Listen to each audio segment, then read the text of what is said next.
রাজনৈতিক দলগুলোর সাথে আলোচনা না করে, দেশের জনগণের সাথে আলোচনা না করে কিসের করিডর? যুদ্ধ চান? আমরা চীনের সাথে, ভারতের সাথে, আমেরিকার সাথে, পাকিস্তানের সাথে, কোনো রাষ্ট্রের সাথে আমরা যুদ্ধ চাই না। গণ অভ্যুত্থান হয়েছে, এই অভ্যুত্থানের চেতনা নতুন বাংলাদেশ। আর সেই নতুন বাংলাদেশ যদি গঠন করতে হয় তাহলে প্রয়োজন স্থিতিশীলতা। কিন্তু সরকার এই করিডোর নামে, এই নারী কমিশন নামে আজকে রাষ্ট্রের স্থিতিশীলতা নষ্ট করছে। বন্ধুগণ, আমরা সরকারকে বলবো, জনগণ দেখতে চাই যে আপনারা আওয়ামী লীগকে নিষিদ্ধ করবেন কি করবেন না। আওয়ামী লীগ গণহত্যা চালিয়েছে, আওয়ামী লীগ অসংখ্য মানুষকে নির্যাতন করেছে, গুম করেছে, খুন করেছে, অসংখ্য মা বোনকে লাঞ্ছিত করেছে, অসংখ্য মাকে বিধবা বানিয়েছে, অসংখ্য বোনকে স্বামী হারা করেছে। এই আওয়ামী লীগ কি বাংলার মাটিতে রাজনীতি করতে পারে? কোনোভাবেই পারে না। সুতরাং প্রধান উপদেষ্টা যেটি বলেছেন, আগামী নির্বাচনে আওয়ামী লীগ অংশ নিবে কি নিবে না সেটি আওয়ামী লীগের দলীয় সিদ্ধান্ত। প্রধান উপদেষ্টার এই বক্তব্য আমরা প্রত্যাখ্যান করছি। তাকে স্পষ্টভাবে বলতে চাই, আগামী নির্বাচন কেন বাংলার মাটিতে আর কোন নির্বাচনে আওয়ামী লীগ অংশ নিতে পারবে না। আওয়ামী লীগের অধ্যায় শেষ হয়ে গেছে। আওয়ামী লীগ আর কোনোভাবেই বাংলাদেশে ফিরে আসতে পারবে না।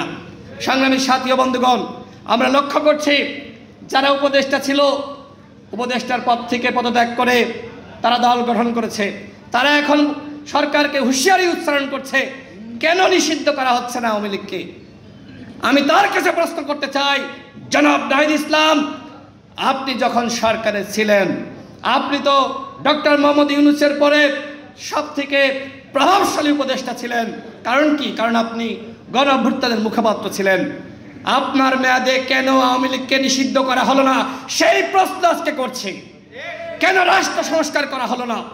কেন গণহত্যার বিচারে আমরা অগ্রগতি দেখছি না? আপনি তথ্যমন্ত্রী ছিলেন, গণমাধ্যমের কোনো সংস্কার হয়েছে? সেই ফ্যাসিবাদের আমলে যেভাবে গণমাধ্যম চলতো এখনো পর্যন্ত সেইভাবেই গণমাধ্যম চলছে। সাংবাদিকরা এখনো পর্যন্ত তারা মন খুলে লিখতে পারছে না, তারা মন খুলে সংবাদ প্রকাশ করতে পারছে না। সংবাদ প্রকাশ করলে আমরা দেখি মুহূর্তের মধ্যে সেই সংবাদ উধাও হয়ে যায়। পরবর্তীতে সাংবাদিকদের সাথে কথা বললে তারা জানান যে সমন্বয়ক ফোন দিয়েছিল, এই নিউজ যদি রাখা হয় মব জাস্টিস করা হবে, মিডিয়া হাউস ঘেরাও করা হবে। এই হলো গণমাধ্যমের স্বাধীনতা। আপনি কেন গণমাধ্যমের স্বাধীনতা নিশ্চিত করতে পারেন নাই?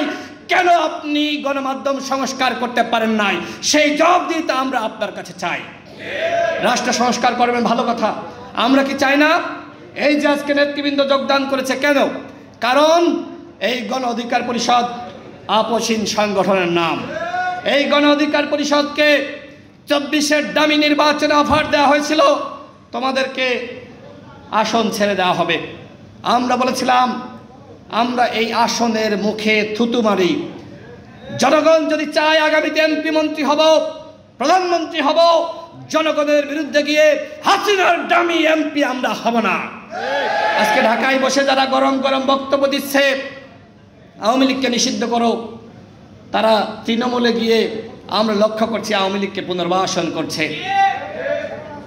অন্যদিকে তারা আবার অস্বীকার যাচ্ছে, কিন্তু গণমাধ্যমে তো খবর আসছে, এখন ডিজিটাল যুগ, যে যা করবে, অপকর্ম করবে, সব কিছু কিন্তু বের হয়ে আসছে। সুতরাং আমি গণ অধিকার পরিষদের নেতৃবৃন্দকে বলবো, আজকে যারা যোগদান করেছেন তাদেরকে বলবো, ব্যক্তি হিসেবে কেউ যদি অপরাধ করে গণ অধিকার পরিষদ তার দায় নিবে না। সুতরাং আপনি ব্যক্তি, আপনার দায় আপনাকেই নিতে হবে। কিন্তু আপনার উপর যদি জুলুম করা হয়, নির্যাতন করা হয়, হয়রানি করা হয়, অন্যায়ভাবে যে কোনো ঝামেলায় পড়লে গণ অধিকার পরিষদ আপনার পাশে এসে দাঁড়াবে।